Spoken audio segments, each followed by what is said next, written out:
Okay, first of all, Taming the Garden is probably my favorite film amongst the three of them. Rather than the scene, it's actually just one particular shot. The very first scene you see on the trailer of a tree that's floating. And that's the shot in the opening sequence. So it's the one where you actually have the two fishermen on the main island in the foreground. And then in the distance, you actually have this shot of the tree being transported to its final destination.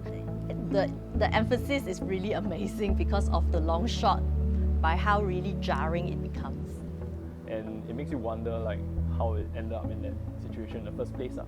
Yeah, and actually the other one that contrasts with it would be the ending scene itself, where it featured the garden. So I had this impression that this large tree, which this guy was buying, was just going into his private landscape as a main feature.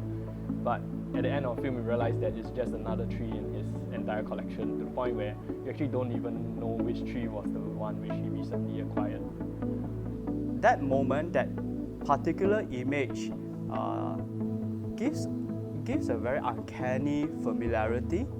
It reminds us, or at least for me, of our own context, our own attitudes towards nature. There was a scene where the amount of destruction and effort we need to go through to get the tree out, where they showed all the earth being cut away and the bore. I think that was also something that most people do not realize, the sheer violence that we effect on our environment. Actually, to me, like, I feel that this idea of changing the environment is something that's kind of unavoidable, as it's like part of our human nature, the way we've like expanded and like conquered lands and all this kind of thing. That you could say there is not a single square inch of earth that has not been touched by man, or has not been claimed and acted upon by man. I think the more important thing is like how do you understand nature itself and how it works. Like, for example, like nature is always a kind of ongoing process, and no matter how much you build, how much you clean, you always come and creep back. So how much or how little we change our environment? In fact, that question is kind of impossible to answer. So as an architect, there is no choice but to work for some change, and we can only try our best to make sure it's positive change.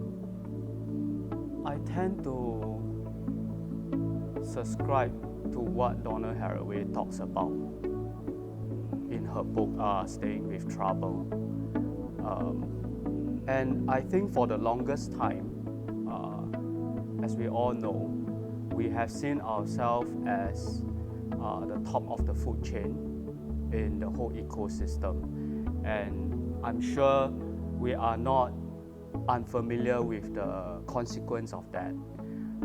And therefore, I think as architects, we do have a social responsibility to say no to certain things, even to the extent of saying no to a project.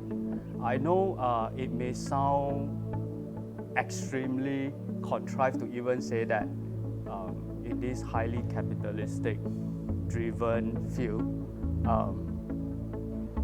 I mean, I personally was left with feelings of kind of disbelief and disgust, and understanding how almost anything beautiful, like our love for nature or our desire to make a beautiful environment, can be completely corrupted by forces of power and money, if there aren't democratic structures in place to constrain that. But I guess the younger generation, or at least based on those that I've encountered in school, I think they are a lot more conscious, and that can only be a good thing.